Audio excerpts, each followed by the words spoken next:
Mi gente, you already know who it is. It's the radioactive pop with Danny Limelight, United Wrestling Network World Heavyweight Champion. And make sure you tune into the Alliance Blog every week. You heard it here first. Straight from Poppy. Rules? There are no rules. What rules? This is a revolution, damn it! You'll hear things you've never heard before. What in the wide, wide world of sports is going on here? They want NWA? Let's give them NWA. Who are those guys? And then there's the other guys. We're the other guys. We're the guys nobody ever bets on. The following program is intended for mature audiences. Ladies and gentlemen, welcome to the show. It's time for the Other Alliance Guys podcast with your hosts, Tim, Dave, and Jeremy.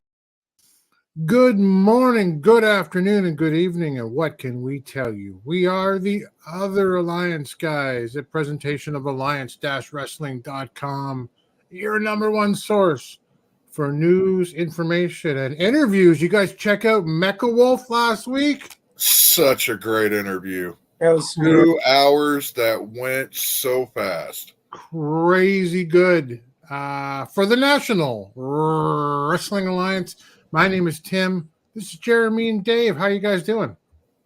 Doing good. Doing good. Doing well. Excellent. I just had a birthday, but guess whose birthday is tomorrow, guys? It's our man Lou. What would Lou Thez do? Sharon, you just looked up his name, Jeremy, the bass player, but from AC/DC. There's been a few of them, Lou. Happy birthday to you. So Lou's here. We appreciate that. Willie Bowen's here. If Tyra's had a cooking show, the food will, before the cameras roll, plus all the toilet seats will be broken in the studio. Just relentless assault on pirates that will never end. Will never end. Hey, the boss shares his birthday with Rob Conway and Brent Albright. Well. Cool. That's fancy. Yeah. I believe it was Monday was 365 days for Mr. Limelight. That's right. UWN champion. Friend of the show, UWN world champion Danny Limelight. You know what that's we'll talk about the UWN obviously today, but that happened right in Slice Boogie's push at the title, like when they kind of went on hiatus. It was kind of a shame, and I hope they pick it right back up when they return in January because Slice looked like $1 million. Oh yeah. Jay shared his birthday with Brent Albright at Rod Conway. I share my birthday with Sabu and Flip Gordon. So there you go. Let's share my birthday with Jennifer Blake, Alexander Medvedev, and Alireza Dabir. Never heard of any of them. I don't think they've ever drawn a fucking dime. Frank Sinatra, I share my birthday. He shares his birthday with me is really what it is. So that's all right. There you go. So Mike's here. Media Mike's here. Money Mike. And good to see you, my friend. And JJ posted this earlier today. Joe Costanza and OVW to NWA right now, please. Joe Kazana? Is that what we're talking about? Or is there a Costanza that I don't know about? George Costanza, but George can't stand you. Yeah. And OVW. Well, Kazana, if it's Joe Kazana, he did come to the NWA in a way, as his promotion's now one of the territories for the expanding Lightning One NWA. JJ also said, NWA low-key tried out a new female ref. Everyone try to support her, please. I had heard this, I think, before. How about you guys? I hadn't heard that. I think he might have posted this on our chat a couple of months ago. Vixens is here. Was a fan of Jennifer Blake. Worked AAA in video matches. Okay, cool. I'll have to look them up. Nice. Scott B's here. Welcome. Really good to see you guys. Thanks for being here. What are we talking about today, guys? We're gonna touch on a bunch of a smorgasbord, if you will, around NWA. We'll talk a little bit about paranoia and speculate on whether or not there's a new territory coming out of that, because there's a joint event that's going on. But Dave pointed out MLW's got a free card Christmas Eve on YouTube, I guess, Holiday Rush. Yeah. Got a great main event. We'll talk about that briefly. There's some tapings that are going on. Polka Dot Pam. Nice to see you, Pam. We think that Crockett Cup is probably the next one we're going to go to. So hope to see you there. I'm sure we'll see you there. Pam's at all the big events, and even all the other events for that matter, from what I understand, right? And we're going to talk about Pollo. We'd like to say friend of the show. Sometimes here in the chat with us. It's been a little while. I'm sure Pollo's been busy running the magazine. Yep. Living her life, but who should she be managing? And we'll get to that in a sec. We'll look at the power highlights. Not really low lights so much. Just sort of like it's a bit odd. And Jeremy's gonna talk about some really important but low key news around the UWN. It just very exciting news. Exciting news, but not like the splash that I would have, thought. Oh, Pam skipping Florida in January. I don't blame you. I'd skip Florida any month of the year. Yeah. Well, what do I know? I'm Canadian. And then Dave's gonna wrap it up with some fantasy booking around the territories and whether there should be several in one area or one that kind of the NWA will deal with in one area. But let's start at the top. See what we can get done inside 90 minutes.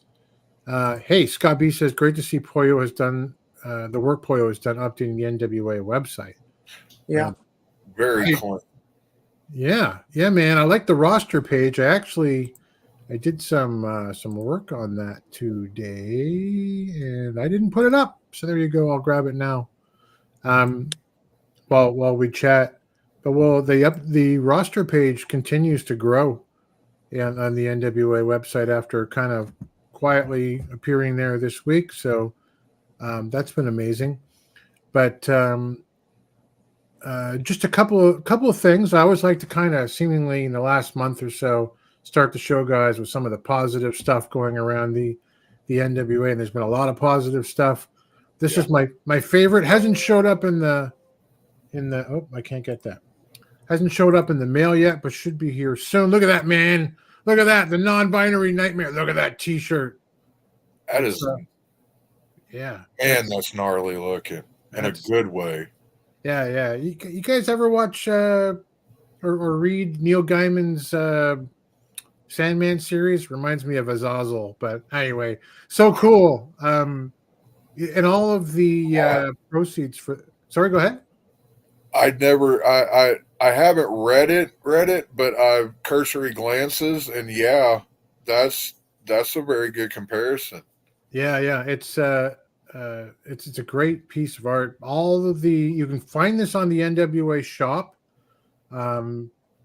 Deals has probably got a deal up around the holiday shopping right now, but all of the proceeds from this shirt go to the Trevor Project, which is the leading suicide prevention and crisis intervention nonprofit organization for LGBTQ young people.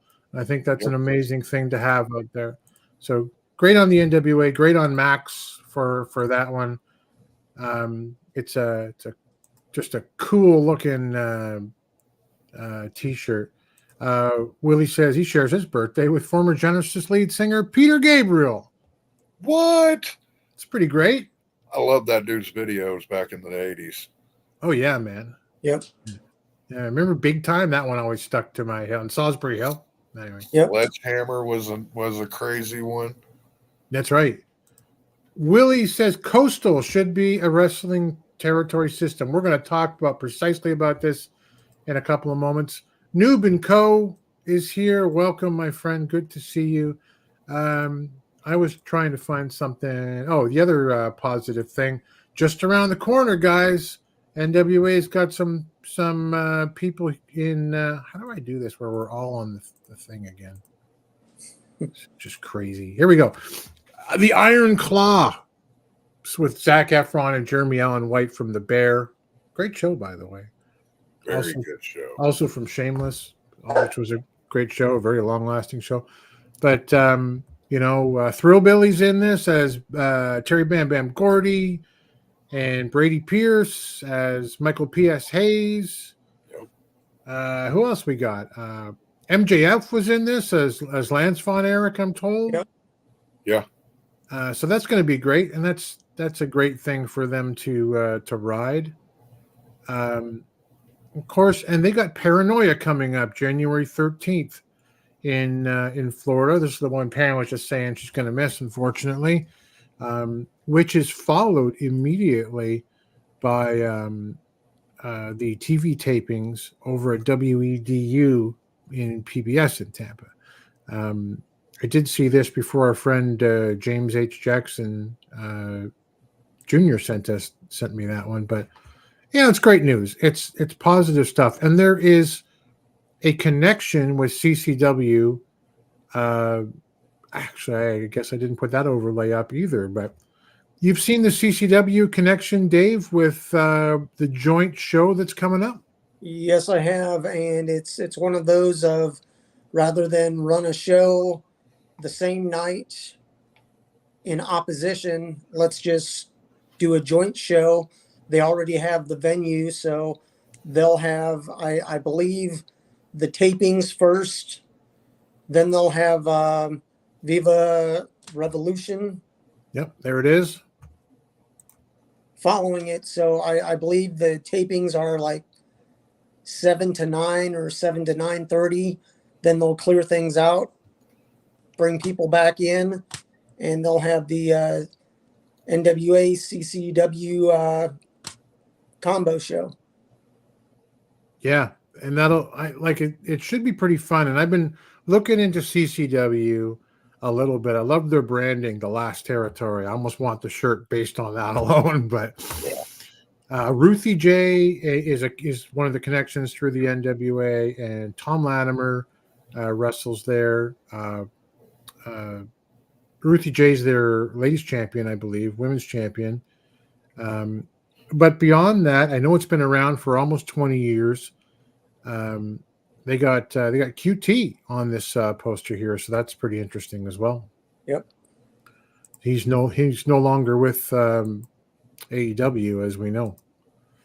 Popping for Gangrel on there. Really? I mean, no judgment on you for doing so. You're a Gangrel guy? No.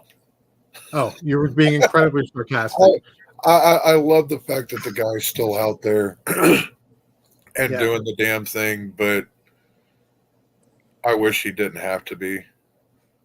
Yeah, I agree. There's a couple of other people we think of about the same way I think out there, but Gangrel is, he's obviously done a lot of, had a lot of experience in that body. He's been around a while. His best bet would be start a group of Lost Boys and just be the spokesperson for them, and so they don't have to do any talking. Just do the Lost Boy vampire gimmick, and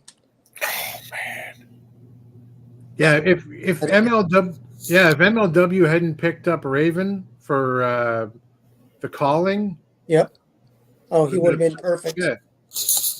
Somebody hire Dave Scooby. Agreed. Billy. Genius. Are you listening, Billy? I don't think he's listening, but that's okay. Dayaloth, it's been a while, man. Hey, I've seen the women that wrestled Taylor Rising I can't quite place them. That is the green-haired woman was Erica Demia. The blue-haired wrestler was Ali Rex. And as far as I know, they're both independent and fairly young into the business. Vixen is looking forward to Iron Claw. Iron Claw is A24, so it'll be like X or Pearl, I guess. Hopefully it's better than Bodies. No idea what you're talking about, but I am pretty old. Who's playing Kevin Von Erich? It's we just said his name. Jeremy Allen White, isn't it? Jeremy Allen White, I believe. Yeah. Pam is protesting in Florida the lack of Chris Adonis. I respect that. Yeah, but he does have a roster page, which I found surprising. Yep. Yeah, that's great. Sam Laterna does as well. That's great. And Soda Pop. And Soda Pop. I had no problem with Soda Pop. Yeah. Just saw a Chris Adonis interview recently. It was pretty good. I think he was in Canada for some event, probably Dungeon Wrestling.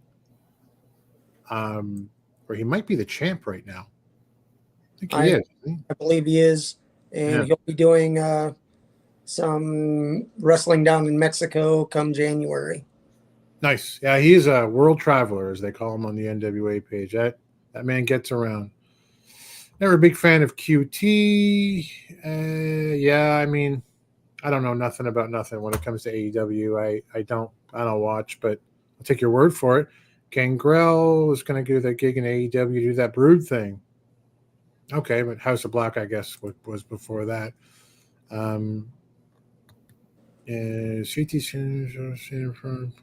Oh, yeah, I don't know.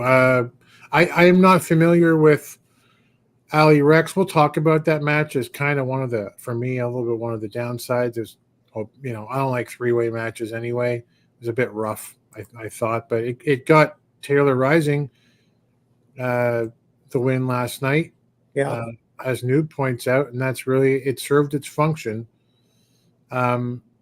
So we were talking just now about CCW, that joint show, Coastal Championship Wrestling, 19, 20 years in the business, got some NWA connections through a couple of the talent, owned by Dan Ackerman and Nelio Costa. I am not familiar with either one of them, but they're active on social media. Like I say, they've been around since 2004. They've got a heavyweight champion, a Southeast and international, a cruiserweight, and a women's and a tag team championship. So the very few ratings they have on cagematch.net are tens and nines, right? So fans seem to really dig them. What do you guys think? What do you think, Jeremy? You think there's going to be Mr. Corrigan has been spending a lot of time recently. It's like at least, in tapings and whatnot and on television in Florida. He was with that Brian Idol FTW thing, and now there's this joint show with CCW. Do you smell a territory in the works? Yeah. I think that was the initial idea with FTW until things kind of went a different direction with their championship belt. But yeah, and it makes sense. Florida is a very long-standing wrestling state. You can pretty much go anywhere in Florida and make a couple bucks if you've got a ring and a couple of talents, so they'll show up. You put a ring up, they'll pop up anywhere in Florida. So anything's possible, I guess, with, I know, Dave, you're going to talk about, well, maybe you have a couple in any given area when it comes to territories, or maybe you stick to one, and we'll talk about that, kind of anchor the show. But when it comes to CCW, do you smell the territory here? Well, it's one of these things of they being an independent. They've been around for close to 20 years. So they've done their time. And it's one of these things of having several different companies that you can pluck from or highlight and use to their advantage and your advantage.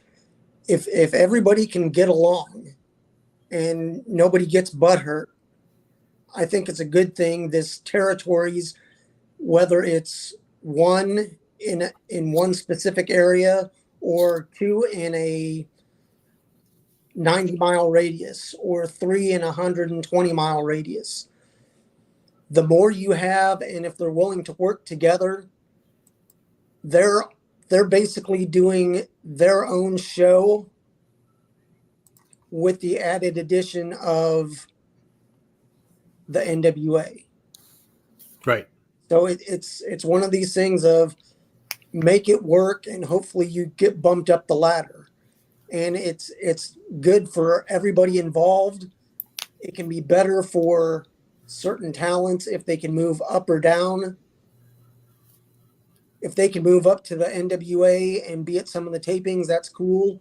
If some of the champions, some of the teams that may not be used as much can find a home in some of these territories, that if they're running shows every 3 to 4 weeks and they stagger them, you could easily work 3 different territories in a month, right, plus a NWA taping or pay-per-view.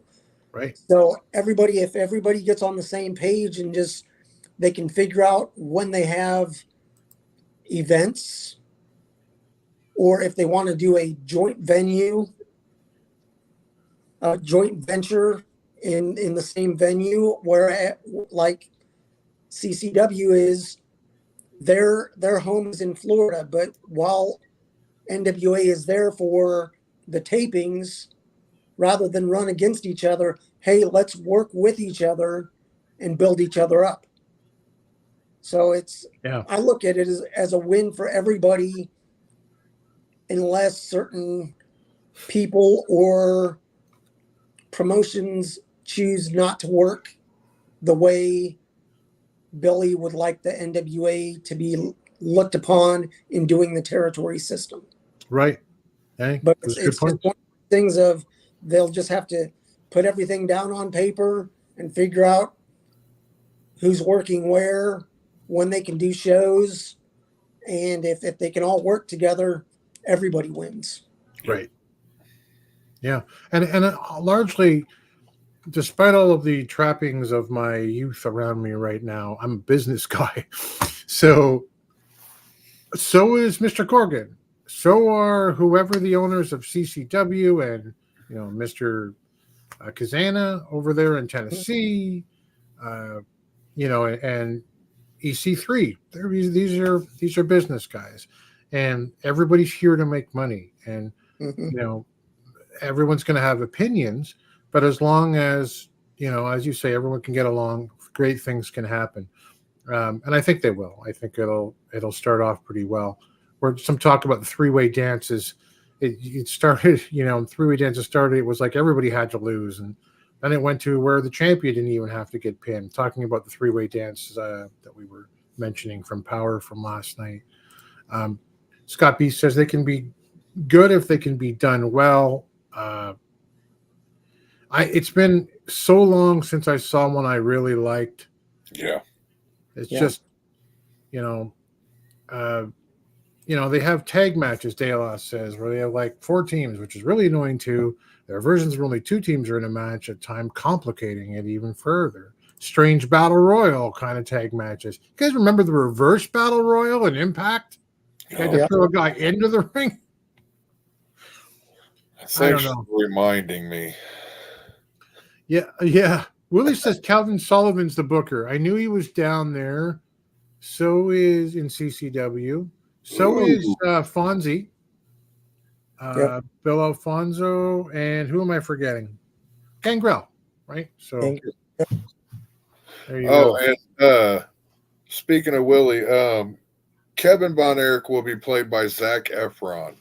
Carrie is being played by Jeremy Allen White. Which is weird, but yeah. I think it's going to be fine. Just suspend a little bit of animation or disbelief rather over height. And I know that Efron looked incredibly jacked. I thought he was going to be Carrie for a while, but there you go. They use some creative angles whenever they show them standing next to the Thrillbilly. Yes, that's right.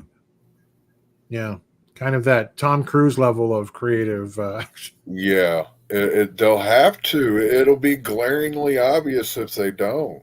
Yeah. Yeah, I mean, Bam Bam was probably 6'5", but I mean, Carrie was, I don't know, 6'2", 6'3". Yeah, and Kevin was not a short guy either. No. But anyway, so that's going to be cool. I think the taping will be directly after that. We'll have to see if there's any CCW personnel at that taping in Florida. Let's talk about, we like to say friend of the show, especially the other Alliance guys, although she's actually been interviewed on by Jay. That's Pollo Del Mar, the manager of champions, a champion of managers. We're pitching ideas around our Discord today, and Jeremy said, oh, we lost Dave. There we go. And he's back. That's quick. But Jeremy mentioned, I want to talk about Pollo. We know Pollo's kind of doing the website, the magazine. Right. When will she be back, and who should she be managing, Jeremy? What were your initial thoughts? Well, and this got brought up in the chat. This is what made me think of it. In the chat yesterday for the show, Pollo was in there, and naturally there were other commenters in there, and one of them brought up her managing the butterflies that we saw today. And she did comment kind of like the looking eyes and commented how even in defeat that they still looked good, and they did. They're a solid team. I enjoyed them. And that just got me thinking, that they would be a good team for her to manage. I feel she could introduce them properly to the NWA crowd and work to get them over. And then some nuts in there made the comment that wouldn't be good because she couldn't manage Thrillbilly to anything good, but yet she managed him to his first title and then got dumped. So she's definitely she lives up to the moniker, and like I said, they were good. They're a solid tag team. I'd like to see her manage them. It's a really interesting thought. We'll talk about that. I didn't think they were terrible. They had some in their debut. They had some heavenly butterflies. They had some, synchronicity together. Willie, David was not 6'7". There's no way. Anyway, I can't be ready to check that. That can't be right. What was I saying? But I thought with Thrillbilly, Dave, that she gave him some much needed gravitas and a special something that, while he's the champ right now, he lacks in her absence. So I don't know. Who would you see Pollo managing? Well, I'm not really sure. I'd like to see.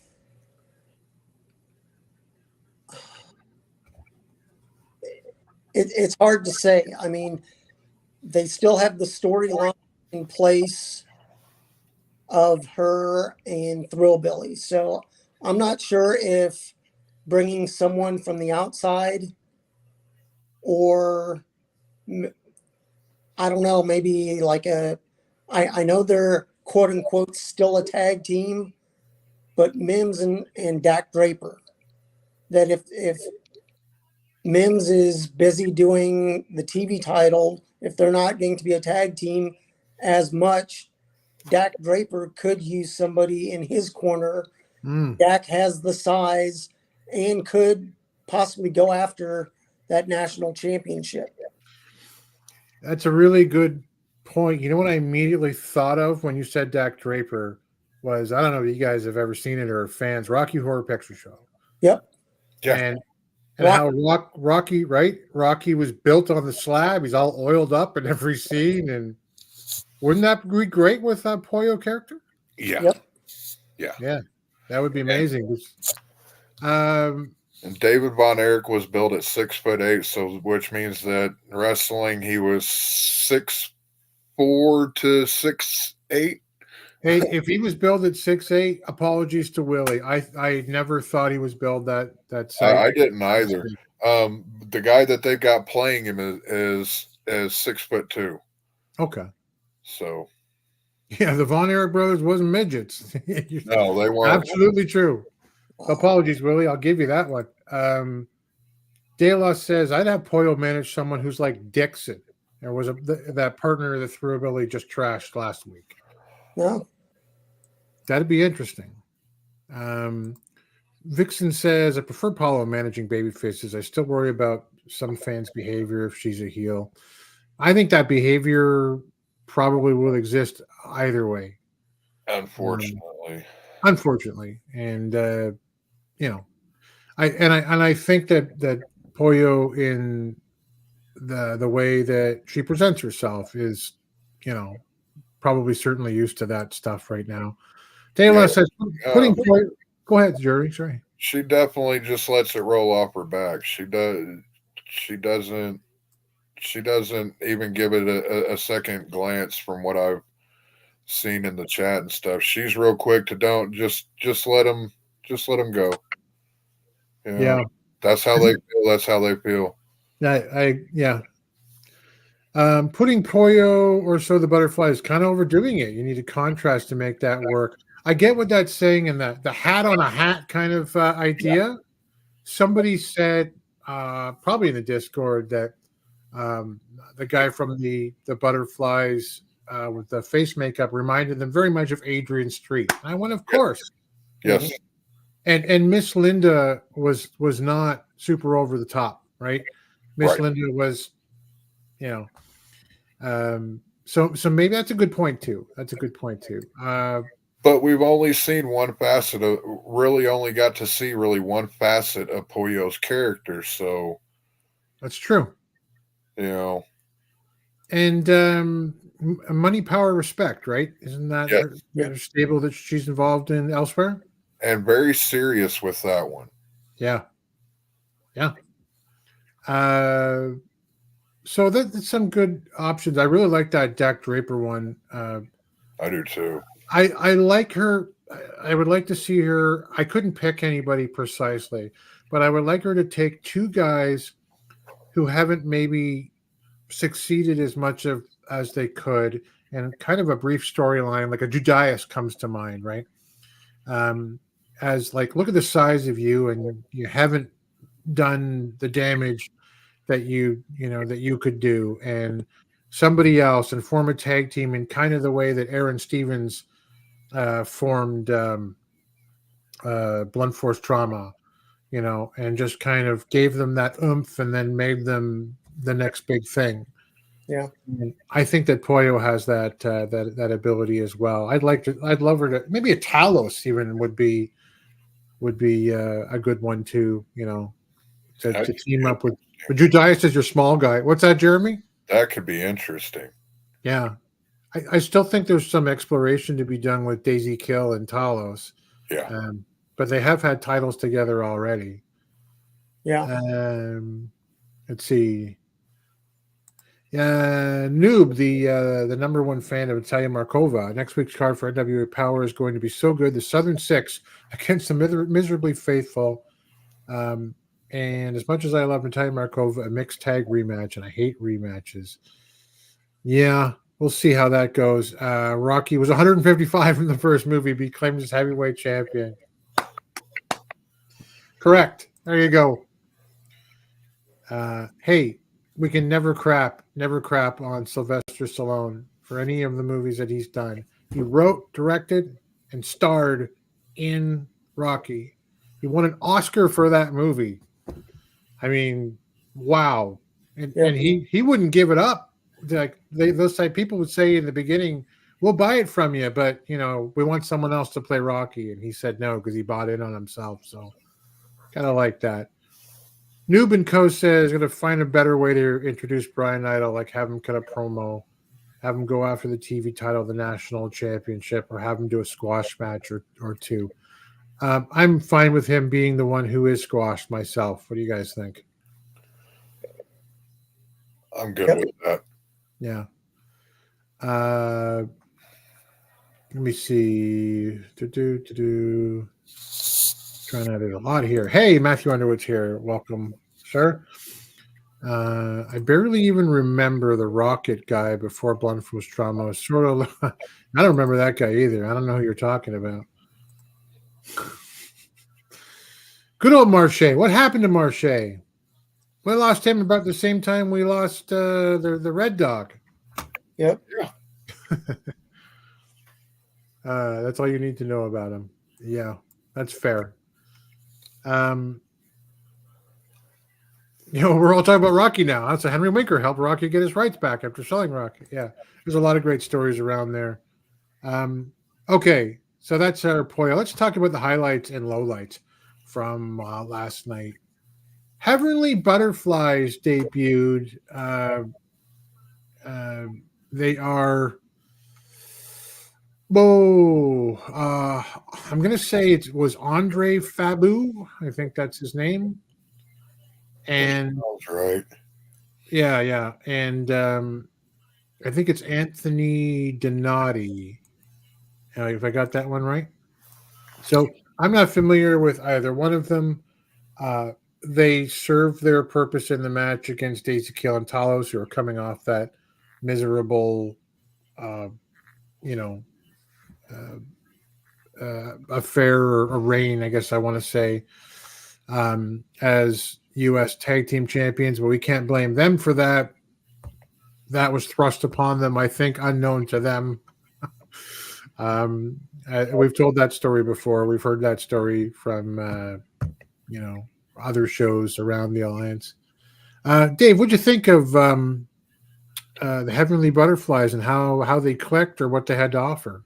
I did like them as a team, but it's one of these things that I know the NWA does things their own way, but if you have new talent, even if they're going to end up losing to NWA talent, I'd love to see just a little blurb on social media, Sunday or Monday. Hey, coming up this Tuesday on Power, we've got a few debuts happening. Here's the team that'll be taking on Daisy Kill and Talos. And you have a short 30-second little promo of them. And that's the only thing I can really complain about on this Power episode. Things happen, but there's really no explanation for why they happen or who they are. We don't know. They're just another team, just like in the three-way with Taylor Rising. It was a win for her, but I would have liked to known a little more about who these other two women are and why are they battling in a three-way match, for what purpose? Yeah. To your point, De La says, I had no idea who the body guy was or who Fabu was. If you didn't have the time or maybe you didn't want to invest the dollars into doing a 15 or 10 or 15 second promo where they throw a face up and, they say, this is Erica Demia. She's been wrestling for, 5 years across the Eastern Seaboard Independence, or, she's known for this with a deadly finishing hold, and, she's a talent to be watched out for. And do the same thing for Ali Rex. You could have done that. Or you could have just had Galley say, these are like the heavenly butterflies. Here are their names, and this is how long they've been wrestling. They were a decent tag team to begin with, and I thought that they, for what they were given to work with, I thought they did pretty well. What do you think, Jeremy? Well, I agree with what Douglas says, that the Slime Time team got a lot more promo time. Yeah. We got introduced to them and who they were before we even saw them wrestle. It was just strange. Yeah. It goes back to, little details that NWA just continually drops the ball on here and there, unfortunately. Yeah, it's like if Dave and I both go to work for you, and you onboard Dave with the full package, the employee lunch, and whatever else it might be to your company, to Championship Wrestling from Jeremy, and then you tell me, all right, just get in there and go get to work. What happened? Paperwork. I'll get the rest of it to you in a month or so. Yeah. Willie says the Butterflies aren't intimidating as a tag team. No, they are not. Yeah, they are not large. Well, I mean, the other guy was, but I thought there was something there with their chemistry was good. There's always something in an Adrian Street Gold Dust style package that you can get into. I think Draper and Mims, another highlight. It was a bit of a weird promo. Yeah, but I wouldn't call it a highlight or a low light. But as they said on slamwrestling.net in their review, foreshadowing much, right? Like, I'm going to challenge my best friend. He was always there for me. Well, you were always there for me. You taught me so much. I taught you, only as much as you taught me. And we're going to be friends when this is over. And everyone's like, yay. And I thought, who's going to hit who with the chair first, Dave? Yep. You figure this one's going south? What do you think is going to happen? I really don't know. I mean, they need to either pick or choose one way or the other. Either keep the tag teams together or break them up. I'd use Draper. The guy has some size. Use him to go after the national title, or if Mims is going to give him a chance at the TV title, that's cool and all, but they don't need to keep a tag team together if one of the members has a singles title. Yeah. I agree. I kind of wonder if, I'm going to throw Matthew's question up or comment up in a second, but I kind of wonder, Jeremy, if it's like, if you were booking this, maybe you just like have them shake hands. We're best friends. One wins, and then they do just kind of, shake hands and, hey, you beat me today. Give me another shot. I'll get you next week, partner. And then that's the end of it. That would almost be more refreshing. I thought. Yeah, it would be because all I kept hearing whenever they were glad handing each other was Kevin and Nancy, and you guys are going to end up working yourself into a shoot, brother. That's right. So I'm really hoping that they don't go, because it's such low-hanging fruit. And it's done so much now. Every tag team, not every tag team, but since Sean and Marty, that's how most tag teams dissolve now. They got to have a blow-up because it did such good business, pal. Yep. And it did. Then, now it's expected. I would love to see him just be like, man, you did a great job. And that'd be the end of it.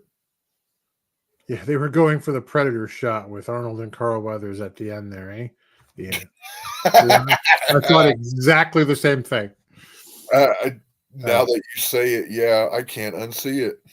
Well, I mean, yeah, it's one of these things of, if they're not going to be a tag team, if they're doing the territories, then they're going to have titles at these different territories, or just have talent from the NWA. That's fine. Maybe after this match, hey, we go our own ways. I'm still champ. Let me talk to the champ. Let me talk to EC3. He's running that Exodus Pro. Yeah.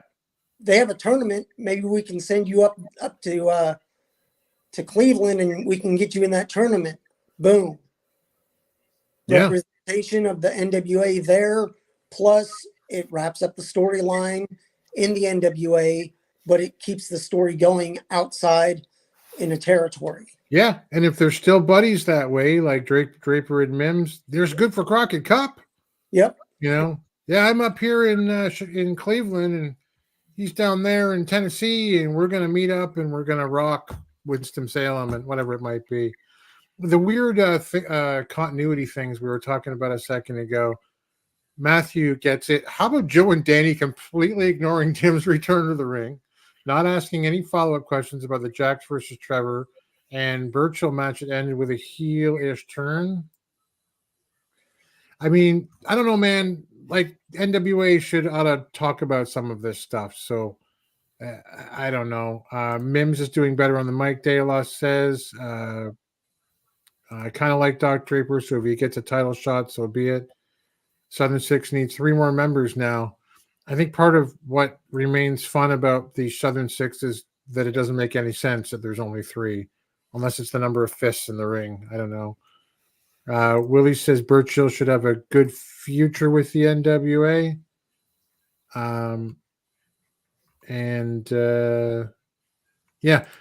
Just tag teams always breaking up. Even the Creed brothers, ever since, like Jeremy said, man, that Marty cowardly tried to escape through that plate glass window on the barbershop. Everybody wants a breakup. Matthew said it earlier. He's quite correct. Carino versus the returning Joe Ocasio. We saw him about a year or 2 ago now in the NWA. He looks bigger than ever. That was match of the night, hands down, guys. What did you think, Dave? You like that one? I loved it. I mean, it was a good mix of all styles of wrestling, and Colby's just getting into his groove there. Yeah. And if you look at him, you wouldn't look at a guy and go, wow, he's been wrestling for 15 years. Yep, 15-year veteran. And it's one of these things of, I think he's found a place in the NWA where he fits in, where his style fits in, and he's able to have that title. And he's had, I believe, 18 defenses. Yeah. And that's in and out of the ring in NWA. So I believe he's had 3 or 4 in the NWA, but the rest have been on the independents. And all that does is basically build him up and build that title. Right. Because between all the different titles that the NWA has and people defending them on the independents, it just makes the NWA look like a fighting organization, a promotion that has champions that actually fight and defend their titles. Right. So, I mean, it's a good thing in my eyes. And like you said, it was one of the better, if not best match of this episode. Yeah, oh, for sure. And there was a couple of great spots too. Not necessarily a spot guy, but there was I'm going to call it like a back buckle bomb that Ocasio did, where he just kind of whipped Colby into it. I was like, whoa, calm down. If you could do that safely, what do you think, Jeremy? You like that one? I winced at that one. Yeah, I was like, oh, is he okay? Yeah. Oh, God, no. It was like, why? I equated it to watching Bales and Fails on old skateboard videos. Right. Just I knew that hurt, even safely. There was some pain to that, Yeah. But to piggyback off of what Dave said about Kobe having a 15-year career, 15-year veteran, to put this into perspective, that young man just turned 27 this past August. Mm-hmm. So he has spent over half of his life honing this skill, and he still has, in this day and age, at least another 20 years ahead of him, 15 to 20 years ahead of him. Yep. So we're getting a really good Kobe Carino right now that is just hungry, got called up, and then had that pulled away because of the deal going on with TKO Endeavor and all that. So he's been right there. Right. So now he's doing it. We're going to see the best Kobe Carino that anybody's going to get to see. Yep. Right now. I agree. I don't think he's bound for. I'm sorry, saying that wrong. I don't think he's long for the NWA. I don't either. It freaks me out a little bit. I love Colby Carino. He looks. I'll send you a picture of my my eldest son. It's remarkable how much they look alike. Spacers and everything. That's crazy. Oh wow. Yeah. Erica Demia, Ali Rex, Terrorizing. By the way, Colby Carino is better without the fixers. I agree. Oh, 100%. The fixers are better without the fixers. So the three-way ladies match served its purpose, but otherwise, Dave, what did you think? I mean, like you said, it was what it was. They used it to highlight Taylor. Hopefully, down the line, it's one of these things that as they build up talent, not everybody can win. But if they use different talent at different times, maybe these two ladies can come back around in a year or so, or be used if they're in a territory, they can basically build up and hopefully be used at tapings down the line. Yep. But it's one of these things that with having different talent and different territories now, you'll be able to insert tag team A in this territory, tag team B in this territory. So like nothing against the Outrunners. They do a great job, but there's only so many matches you can watch and go, oh, damn, it's the Outrunners. They're losing again. So it's one of the things of with these different people coming in and different territories, using the different talent at different times, it's refreshing in my eyes. And while this match, I mean, I don't know, I haven't checked online or anything, but I'd say between all three ladies that there was less than 10 years of experience in that ring. But you don't always need experience. It's good to have it, but it's one of these things that you want to see talent improve. So if you don't see them at a starting point, you don't know how much they've improved the next time you see them. It's true. So it's one of these things. Glad to see them. It's one of these things of, okay, it's a triple threat match. It's something that they're doing to have talent in the ring, but also build up a talent that is currently on the NWA roster per se. Right. So it wasn't a bad match. It served its purpose, but it's one of these things that it would have been, in my opinion, probably an NWA USA match rather than a power match. Still hoping that show comes back for stuff like that. Yeah. Yeah. I mean, it's great. Like, it's fine that they put it on TV and, you know, okay, now we know who they were. So like you say, when they come back in a year, we'll go, oh yeah, I remember Ali Rex, remember Eric Academia. You know, it's nice that they got a year's worth of seasoning, learning from other young people who might be a step above, like Ruthie J, right? Mm-hmm. But yeah, Noob says three-way was a cluster cuss to me. That female match Daloth says was sloppy. Even Rex out of the ring for like 3 to 5 minutes sit. I mean, this is the problem with all three-way matches for me, is just, okay, which two are in the ring, and then somebody's just going to be hurt for a while out on the floor. Just whatever.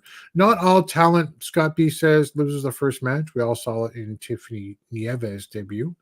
That's true. It's very rare in the NWA to win in your debut, but it has happened before. Dax Draper had a run right up to the national title when he started in the NWA. He won 3 or 4 matches straight out of the gate, right? Mm-hmm. Didn't win the belt, but it was a great showing. Well, the EC3 won the OVW title or something. Yeah, what do they call it? The national title? OVW national title.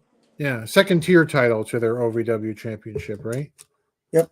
Yeah. So yeah, there's the tie-in there. Southern Six promo. So Southern Six promo really feel like they're hitting their stride, like they seem more comfortable in front of the mic. And I might be the lone dissenter out here, but I'm kind of getting done with it. But what did you think? What do you think of that promo, Dave? You tried, Jeremy. You tried. It served its purpose, but it's one of these things of shit or get off the pot. Yeah. So it's if they want to make something of themselves, they need to do it quickly because they've lost a lot of steam. Yeah. Granted, Thrillbilly's still the national champion, but it's more of a buddy. Hey, let's hang out and smoke and drink and hoot and holler and listen to good Southern rock. It's not making sense. Yeah. Yeah. For me, that kind of thing, you look at Mance Warner and one called Manders and they do that. Obviously you turn down to maybe 7 if the Southern Six are at a 10, but I don't know. I don't buy it. It seems silly. And for me, I think they need, as the new Freebirds, if you want to call them that, I think they need a Von Erich faction on the other side to keep them honest.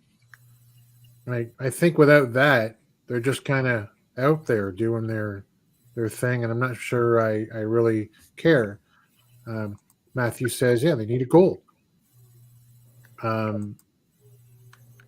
Let's see. Luke, one of the overmen in OVW, was in the NWA last week. Yes, no mention of the faction. Yeah, missed opportunity. That's certified Luke Curtis.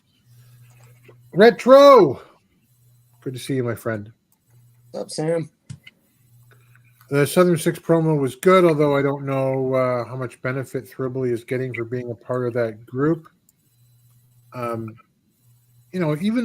take Carey and AT and go after tag belts. Even that guy, you give all 3 of those guys belts. At least there's a bit more, not to reuse the word gravitas too much, but something a little bit more there. But yeah. So there's that. Then there's EC3 and Cardona came out. It's been signed since then. Joe Galley announced it. There's going to be a death match between Matt Cardona and EC3.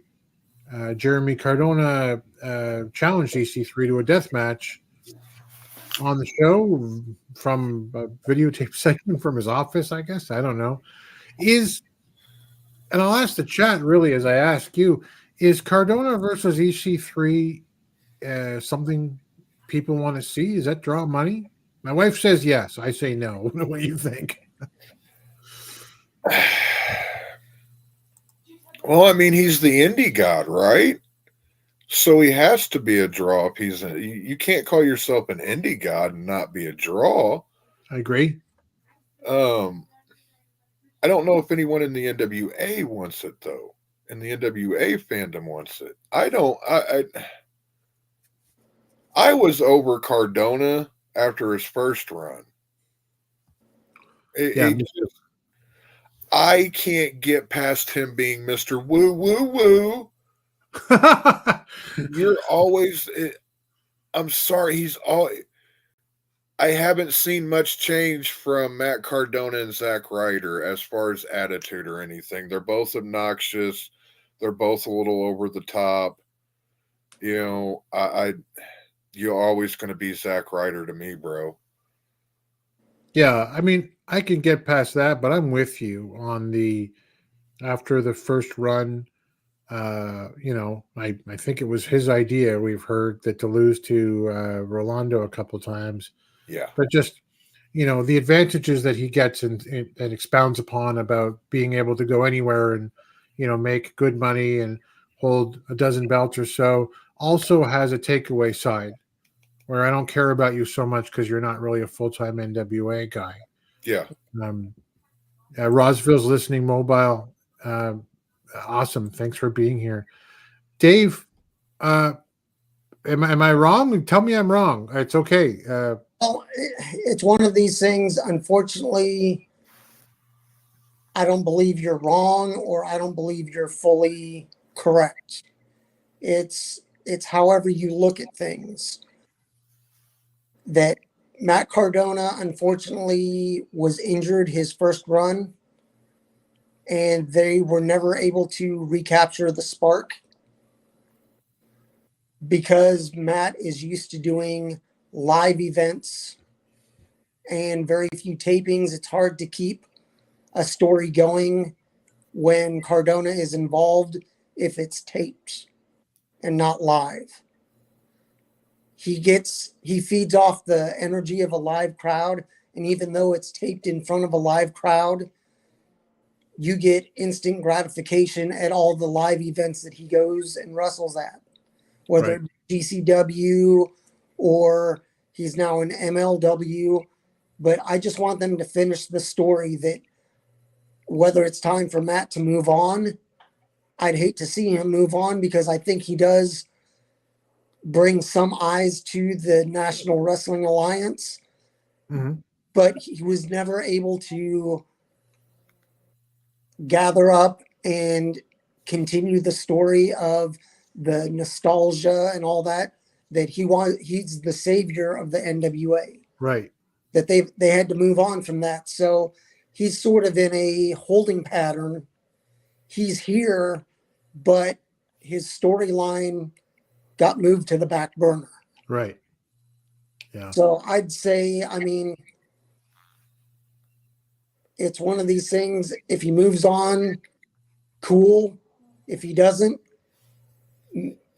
find a good story. But what about Tom? What about Tom? Sort of pushed to the side. So after, if they end up doing this death match, I'd have Tom and Camille come out. And if Tom is staying with the NWA, have him go after Cardona for taking his shot at a belt that Tom never got a chance to actually go after. For sure. So that way, if Camille stays, cool. If not, it's those two against each other. If Camille leaves and Cardona is there, maybe he brings in Steph DeLander, and that is his ace in the hole to battle Tom. It's going to bring her up. So it's one of those things that there's so much stuff that can be done. And with all these different territories and different events they're doing, all stories don't have to be on TV. Make it happen at a TV taping. Make it happen at a live event. Yeah. Make it happen at one of your territories. Yep. Yeah, and just make it happen. Happen. I like what Steph DeLander brings for Matt Cardona. In the same way that when I was a kid, it was a bit weird where like Elizabeth went away when she was still with Macho Man, and they brought out Cherry. In reality, I learned years later when the business opened up, and we all did. Sherry was an incredible friend to both of them. They loved her. But it's like Chelsea Green's gone to the WWE. Hey, I'm a tag team champion because my wife's a tag team champion in the WWE. He can say stuff And I got Steph. Our buddy Steph is here. She's awesome, and she's tough as nails. And I like that dynamic. And I feel like she does bring him something, but I need to see her in the NWA. Lots of comments about this. I'm from Scott B. I'm curious how much of a death match this really is, since apparently this is airing on TV. Yeah, is it a GCW death match, Jeremy? What do you think? Can we just put the term death match to bed because nobody's doing death matches anymore? Yeah. It would be nice, or just say, well, that's, I don't know, that's fluorescent light bulbs and stuff. Yeah. Or let's do a Dave Meltzer, quote unquote. It's not a death match if nobody dies. Right. You guys ever seen Dory Funk Jr. explain what a Texas death match is? He does it in like 2 minutes. It's on YouTube. It's like, here it is. And these are the rules. That's what a death match is. Good night. Yep. That's what we need to have. Noob says, what does Noob say? Okay, that's a Markova thing there. That's awesome. Talking to Willie. Cardona against EC3 is better than Tyrus. Yeah, I think he lost luster when he got injured from his pay-per-view. He isn't as cool without Chelsea Green. So these were the comments. I've been saving this for a while. Right here. No. We're talking about Cardona. Done with Cardona being taken serious for the title. Yeah. 10 pounds of gold is not just another title to collect. Exactly. I love that one right there. I agree, buddy. I agree. Scott says if Cardona wants to be taken seriously in the NWA, he needs to come back for more than one appearance every 3 months. Yeah. Yep. Glad he's in the NWA like these guys are, but he's not an NWA guy, and I don't look at him as one. I don't know about the David Arquette ducking, Matt, but losing to Rolando Freeman didn't help. Chelsea Green made him more appealing. Yeah, and that's what I hope. If Steph Lander gets to come in, that'd be great. She made such an impact in MLW with with what's his name there, Cardona and Mance Warner. Mance Warner. Yep. Yeah. Good for 3. That's right. Willie says Coward Cardona should not be the NWA World's Heavyweight Champion. Dale F compares it to when Punk went to AEW and then got injured a whole bunch. It's kind of the same spot with Matt Cardona. He's not around, right? Right. Honestly, Scott says I'd like to see Cardona chase the national title. Yeah. I mean, I've said this before, and I'm a nobody, but the national title means nothing to me. I like the TV title better than the national title. It's been so I don't know. I almost want to go just retire it and bring something else back, or leave it. Don't bring anything back. National title of Cardona versus Thrillblade feud could be entertaining. VSK is available for Cardona family again. I like VSK. How about you guys? I like VSK. Yeah, I mean, bring him in. I mean, he's another junior heavyweight that could go after Colby. Yeah. Decent. He's a good hand in the ring. A very good hand in the ring. Yes. Lou is so old, he's seen Dory in a Texas death match. Oh, lucky fucker. He was there when Dory invented the Texas death match. He's so old. I don't know. You're not that old. I'm much older than me. Lou, I'm surprised you're older than me at all. But that's awesome. Noob doesn't like death matches in wrestling. Was a thing in AEW. Yeah, kind of, but no. That Steph or so is from NXT, or was it Indy Hartwell, Portia Perosa, or something? I don't know. Is that one of her names, guys, or she's just Steph DeLander, right? I'll have to Google her it. name was in NXT, but she has worked for NXT, WWE before. Okay. Yeah. She just. I've seen her in. I haven't been to a Game Changer yet, but just seeing her in MLW, she just brings an energy when she's in the ring, and it works out well because she's willing to basically step in front of Matt and protect Matt. Right. So it's one of these things of, it's not a boyfriend girlfriend thing. It's just, hey, we're part of a group, and I will protect you no matter what. And it could work in the NWA if Matt stays there. It would freshen things up. It'd bring in another female that could go after either the TV title or go after the Burke. Oh, absolutely. I hope that Mr. Corgan is wanting to bring her in. Oh, Jeremy's pulled something up. To answer Dale's question, yes, she was Persia Perota in NXT. She was a close friend to Indy Hartwell. Nice. What was the one I wanted to put up here? Matthew Underwood has been for a while talking about Jack Vaughn versus Thrillbilly. I'd like to see Jack Vaughn come in too. But QT's lurking. Would you guys take QT on? Sure. Yeah. Why not, right? I think he'd be a good fit in the NWA. I think he'd fit better there than their Impact, better than like WWE. He'd have a chance to be a star in the NWA.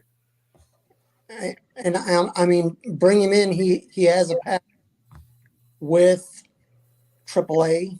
Mm-hmm. So, I mean, why not? I mean, I wouldn't look at him as a quote unquote NWA talent. Right.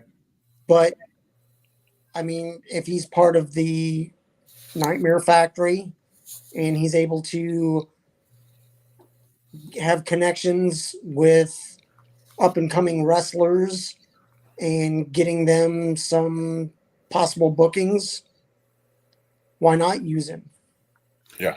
I mean, he knows how to wrestle. Right now, his name is on the internet and people are talking about him somewhat.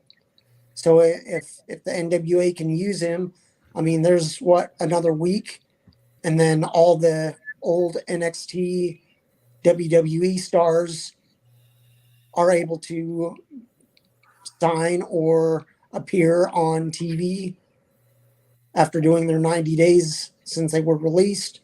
So, I mean, why not? I mean, I don't think it would hurt the NWA to bring him in. Yeah, the only thing I agree completely, guys. Like he'd be, if you could grab him, bring him in. But I can't think of anybody, with the exception of the Young Bucks, who have had their career more slandered by the guy who has the two most popular wrestling-based podcasts in the world than QT Marshall, as Mr. Cornette just slanders that seemingly at every turn. Yeah. Well, I guess Kenny Omega he hates probably more too. The Elite and then QT, right? Yeah. Like, if I feel like his career has been damaged because of it, like that's how visceral it has been. Yeah. But Matthew's right. It was almost like Cornette walked in and caught him with his wife, but he wouldn't have a problem with that. Maybe he owes him money. Yeah. He brings so much experience. 740 rundowns is what he's written for AEW. He'd be on staff. I mean, I agree. I just bring the mind in and let's see, the work ethic. Oh yeah, he does hate Orange Cassidy. I guess Jim Cornette hates a lot of people. Yeah. But anyway, we should probably move on. But like, just for that one strange booking thing again, because there was a bunch of them, we don't know names. I watched the kids. In the main event come in. I still don't know their names. I didn't know who in the hell they were. Who the hell are the kids? Where in the hell where are their parents? And why in the hell aren't they? Why are they dead? Your kids. I mean, And it was like, oh my God, it's the kids. It's what? I listened back. I can't find anything online. If you type in NWA The Kids, you get some very milquetoast responses about how pro wrestling for children is presented. Yeah. Who are these guys, Dave? I tried looking up who they are. I couldn't find anything. That's one of the other things that, okay, it was a run-in. It wasn't something that was planned, quote unquote. So we don't have a heads up of who these people are. But if there's nothing on social media about it, or if next week they don't show up in the ring and demand a match against the Immortals, or demand a match against the Clowns, or just demand a match against anybody in the NWA, it was done for nothing. Yeah, what would the point be? Yeah. And, there's a dozen ways that you could have done this and booked them in. Like, off the top of my head, you could have added 2 minutes or 1 minute to this match at the beginning where the two teams come down and then the kids go, oh, do you have Galley go, oh, these are the kids. This is Billy and Bobby and, whatever the hell their names are. We have no idea, and they're local CCW talent, they're young and they're hungry, and then just have them get kicked out to the back so that when they come in at the end, we have some context here. Just, I don't know, guys. It was a bit weird. I do have another question, though. What is with all the children now coming into the NWA? You got the kids. You got the kids from Slime Time. When does this become a daycare? Well, Rugrats Wrestling. Oh, my God. They had 2 weeks, Matthew says, before this to have filler or an online post-match interview immediately after the show ends. Well, talking too much logic there, Underwood. I mean, don't let logic get in the way of a poor product. Well, the Immortals lost that match. Yeah, I guess they did. A rematch. I mean, even when they came in and got smoked by the brothers and then got smoked by the Immortals, I didn't get it. I just didn't get any of it. I didn't get anything out of it. But anyway, let's move on past our stuff. By the way, the full rundown for Power, all of the matches, the winners, the losers, all the stuff we didn't touch on will be looked at, I believe, tomorrow on the Alliance Guys, the original product, 8 p.m. Eastern, 5 p.m. Pacific. I do want to throw this up as we do every once in a while. Actually, you know what? MLW, very quickly, MLW's got Holiday Rush. Yes.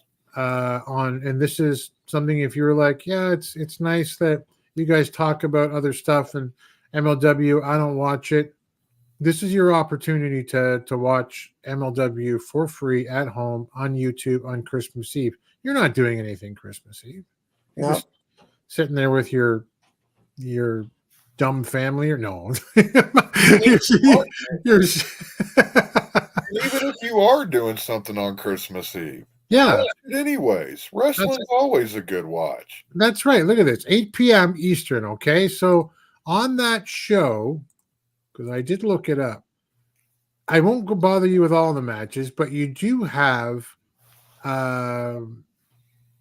Rick Del Santo's son's favorite wrestler, Ichiban, in an intergender match. So maybe that's not the biggest selling point, but you have Tony Deppen versus Kevin Blackwood.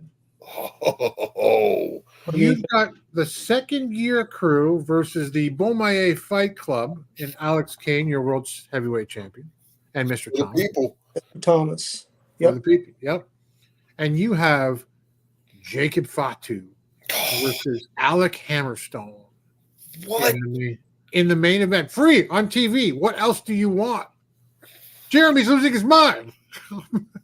You got the Samoan werewolf and the master of Meat Mountain. Yeah. Main event. Come on. How can you not lose your mind on that? And for free. For free. That's with SmackDown is font even. Because, it's Court Bauer and WWE. Yeah.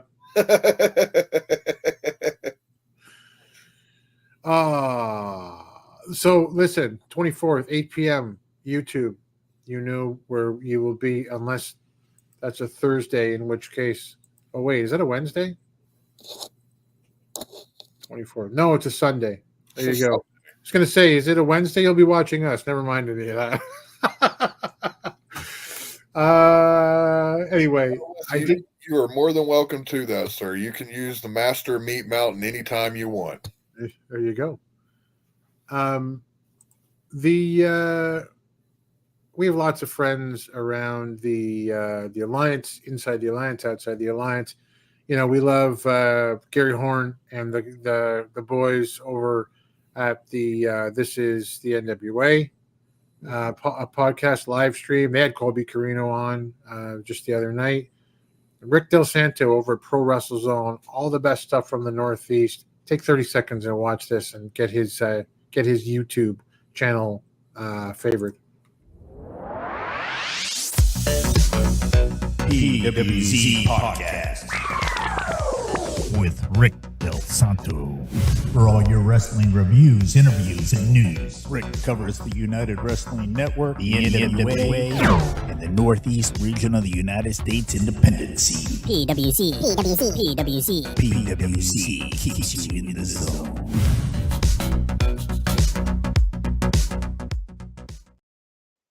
It's funny, Rick really produces those things really well. Yeah. I keep meaning we got to send one back over to him, but I keep meaning to do it, but I'm like, his are so good. Anyway, let's move on then to one of my favorite segments on the show, because we have some information around United Wrestling Network and a segment we call Championship Wrestling. I need all of you to stop what you're doing and listen. The following is a presentation of the United Wrestling Network. It's time for Championship Wrestling from Jeremy. Well, take it away, my man. Do I look like a dick dancer to you? I popped when Slade said that. Oh my God. So as has been the case, unfortunately, for about the past couple months, I think, I don't have anything from Memphis as far as a match of the week. I was hopeful with the the Alexander Bosby match, and then somehow Aaron Roberts got thrown into it. There was a lot of powder taking, and it just fell flat. On the UWN front, though, we have news. We have very exciting news.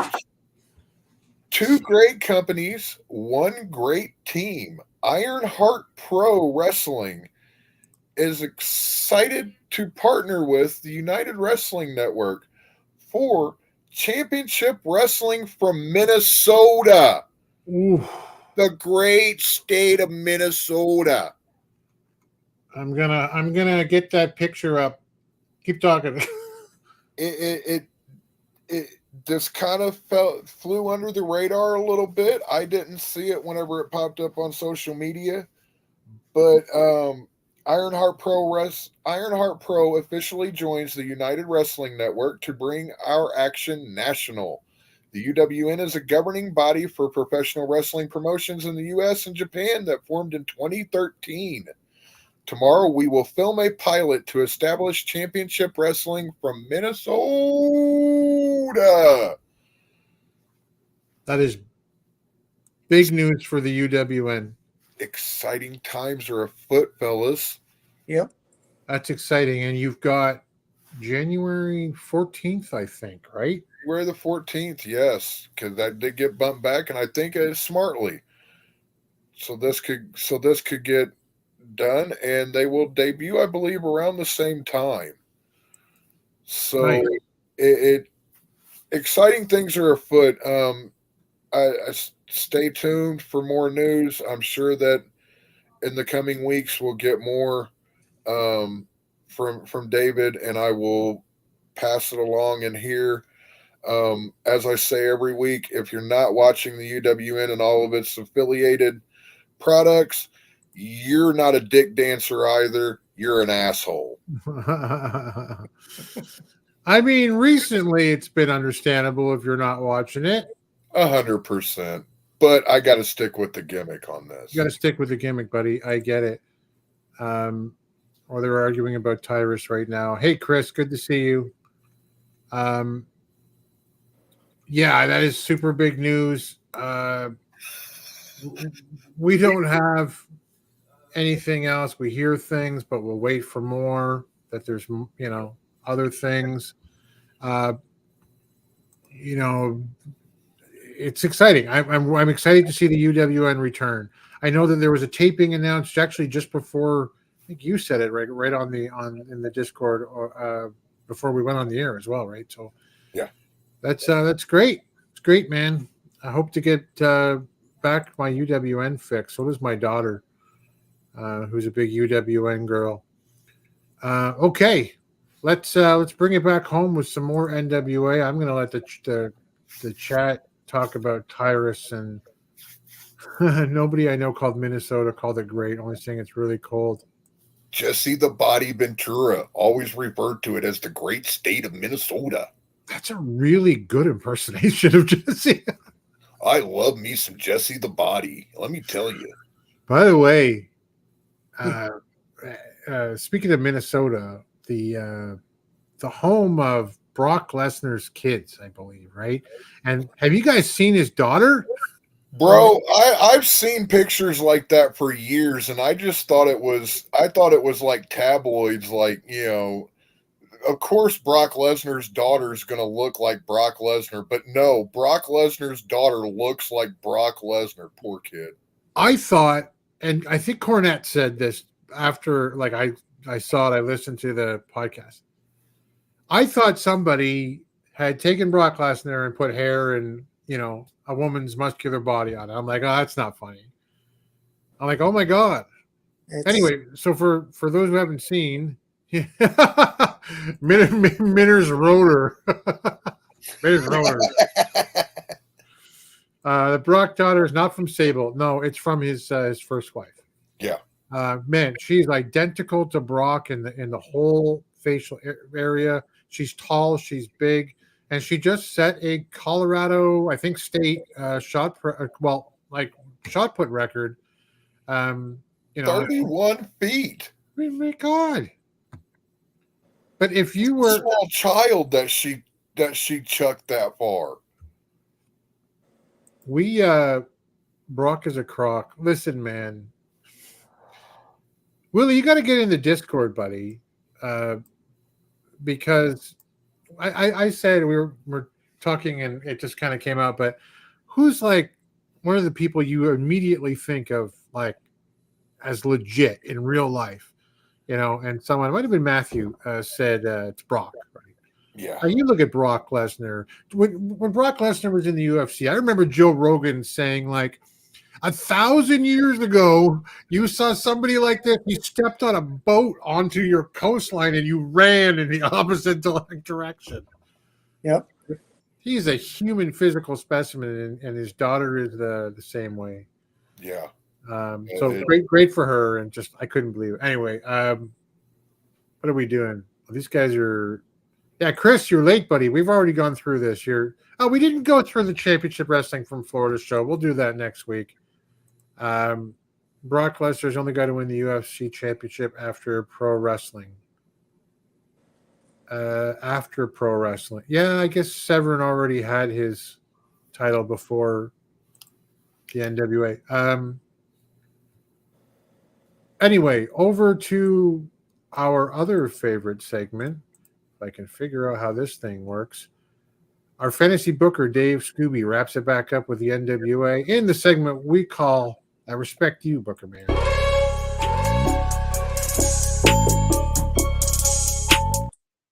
I keep forgetting to use the banners. Dave, territories. Do you figure it's better to have a single territory in one area or several for the NWA? Well, it depends on what the area is. Like Cleveland, Exodus Pro, it's fine where it is. I'm just hoping that they're able to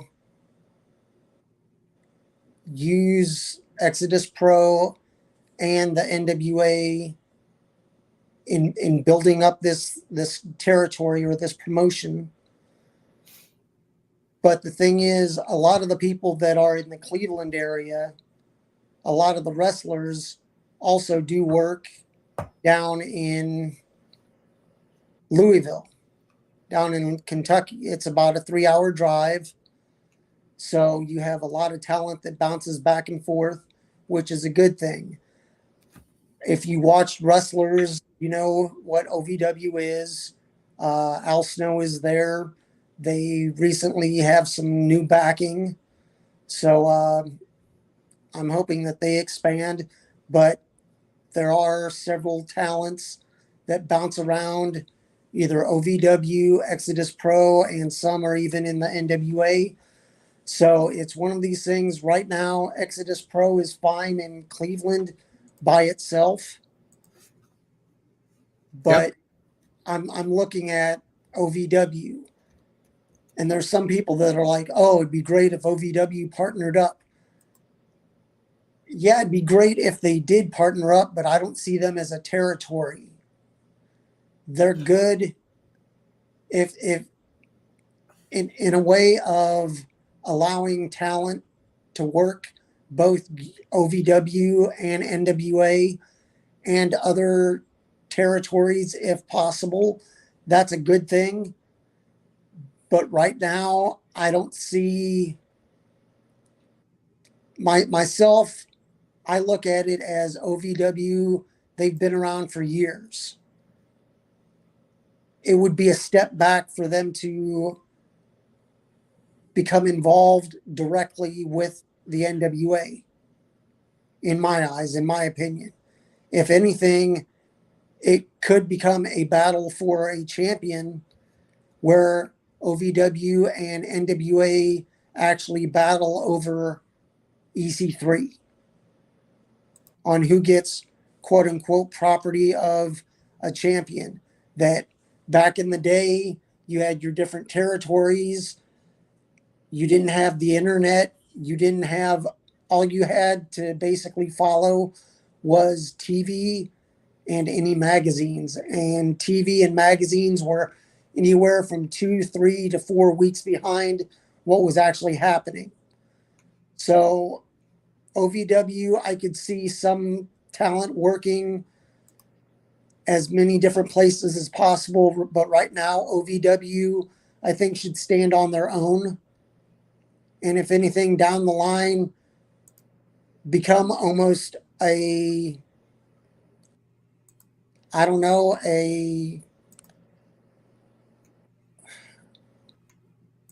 how should I say this? That they should come after the NWA for quote unquote poaching their talent. And that way you can start a storyline where they're not a territory, but they're a promotion. There's two promotions basically fighting each other, but yet behind doors, they're actually working together. Right. But if you look at the territories that the NWA already have, you have Exodus Pro, which I've talked about, but JCP, they're in the Knoxville metro area. They're not directly in Knoxville, but they have shows within a 45 to 60 mile radius over the last couple months. Coalfield and Sweetwater, Tennessee. Plus in Knoxville itself, you have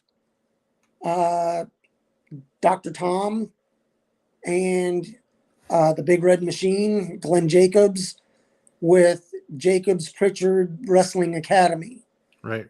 So whether they run either events or they are a promotion, that's a training facility that Dr. Tom is affiliated with the NWA, so possibly have some training done there. JCP is in the market, and as long as everybody can play nice in that market, you also have Crossfire Wrestling, KFW, and if you don't know who that is, that's it was Kenzie and Kylie's parents that ran it. Right. And when I say they ran it, they did run it. They passed it off to their daughters. There you go, right there. Throw it up. And they're having an event, I believe, in January. Yeah, it is the 24th or 26th. They use, or some of the talent that wrestles there also wrestles for the NWA. So I'd have them. They have a connection with Dr. Tom as well, as the girls were trained by him. They also run in the Knoxville and East Tennessee area. They run in Pigeon Forge. Yeah. So I'd look at it, and JCP is already there. Crossfire could become a secondary territory. You have two companies basically in the same area that could run every other month. That if they run every other month, there's your Tennessee connection right there. Right. You already have an NWA maybe once every 5-6 weeks. If worked correctly, every 3 to 4 weeks, you would have either territorial promotions doing their monthly, or a TV taping, or an event, or a pay-per-view. It depends on how they want to do it. But that's in the Tennessee area. You have Tennessee, you have the Ohio, you possibly have Florida, but you look at Florida and go, who's in Florida and who just signed on to be in Florida with the NWA? Right. It's Coastal Championship Wrestling. They've run in the Nashville market as well, but they are from the Florida market. So them being a mainstay, they've been there for close to 20 years. You also have Boca Raton Championship Wrestling, and also FTW, which is Markova and Brian Idol. Right. So right there you have 3. So it's one of those, you have your markets there. It doesn't put pressure on just one market or one wrestling promotion to have monthly tapings, a monthly event, a monthly pay-per-view. It's one of those things that you pick and choose that, okay, we're going to be in the winter.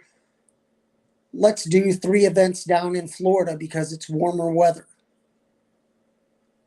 So for like December, January, and February, you may have your market down in Florida. Season. Yeah. Do your tapings, and you may do a pay-per-view. That doesn't mean any other territory can't have an event, but it's you pick and choose where you are. I'd say maybe you could even look to Texas and say possibly if they could get on the same page and go, hey, Mission Pro, a lot of your girls have done some good stuff here in the NWA. We'd like to do a all-female pay-per-view in combination with you and have our belts defended there as well. Or just possibly use them as a feeder system and allow their talent to come in for NWA tapings. Yep. But also in that San Antonio area, Red Dog Rodney Mack and Jazz live down in that area. They have Dog Pound Championship Wrestling. They do at least monthly, if not every 6 weeks. Usually it's monthly, depending on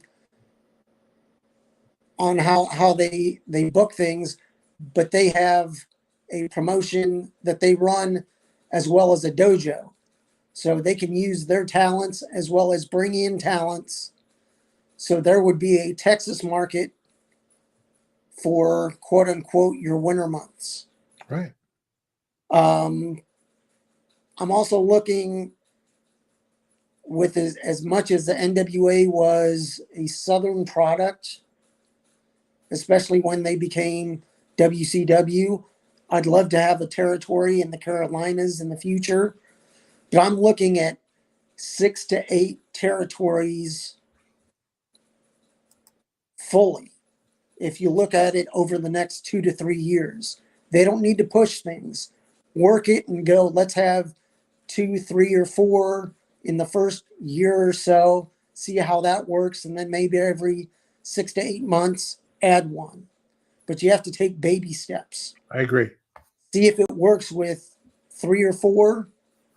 And it's one of these that you don't have to say that, okay, Boca Raton Championship Wrestling, they're a territory, or Coastal is a territory, or FTW is a territory. Maybe you just say the Tampa market is a territory. Right. And you have whoever's in that market run a show, Boca Raton.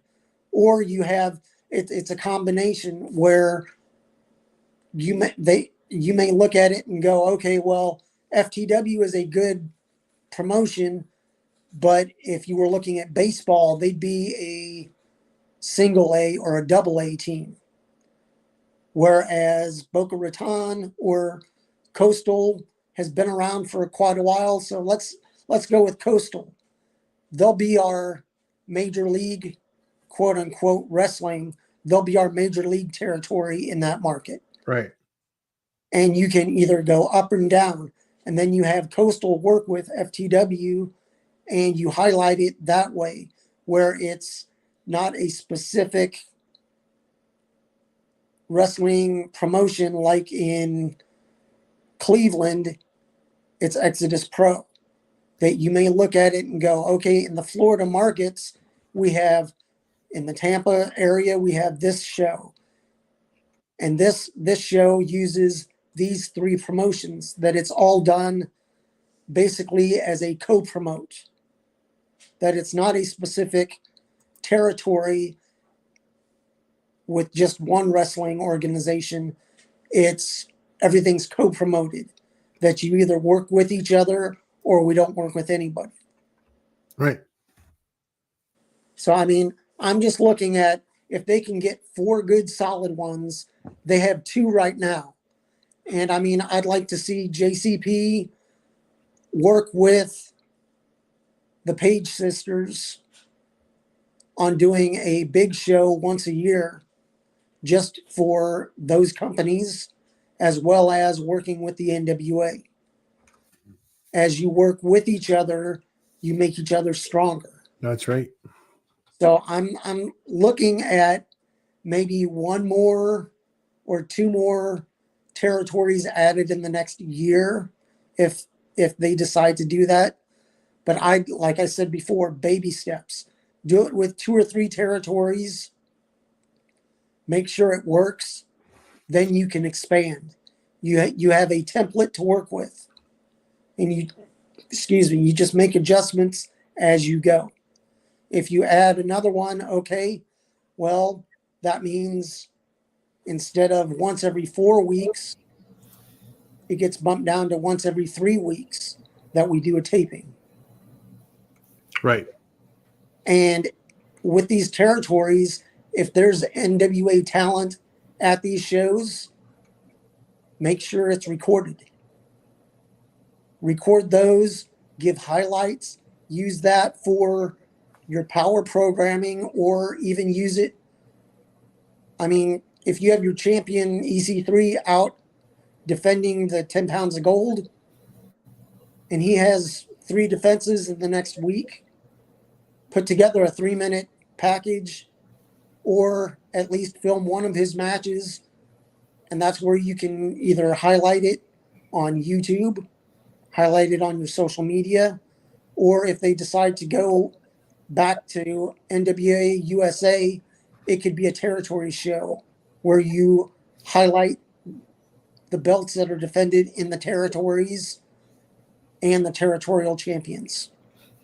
Yeah, and the opportunity exists within the territory system. Oh, yeah. To film these things and share it.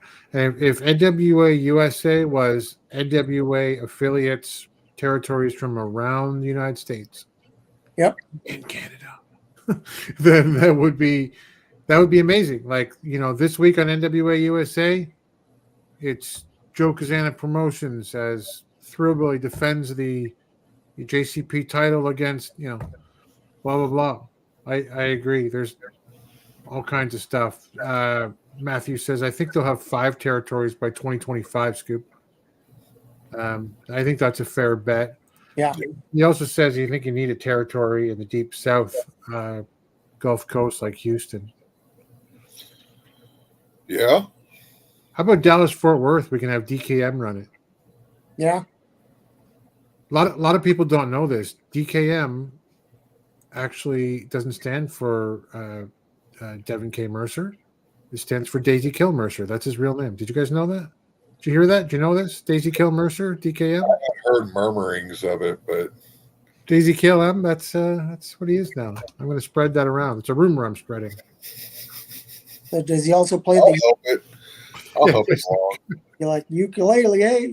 Can we get DKM on with a ukulele? No, he doesn't strum it. He just holds it and then yells at a cloud. Either that, or he can play the jugs or the mouth harp.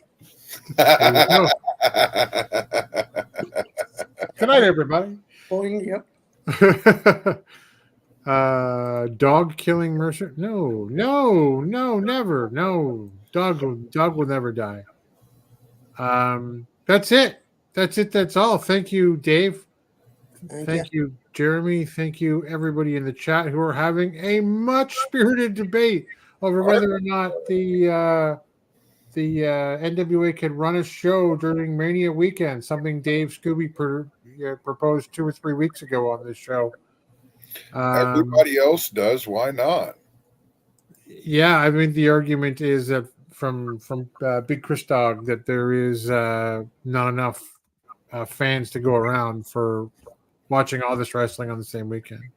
Hey, look, if you make your tickets cheaper than the show before it or after it or during it, you'll have people that show up.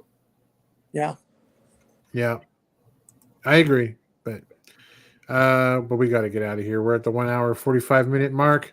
Tell us, Jeremy, where can they find you on the social medias? You can find me over on Twitter at HJWOTS and on Threads at Championship Wrestling Jeremy. How about you, Dave Scooby?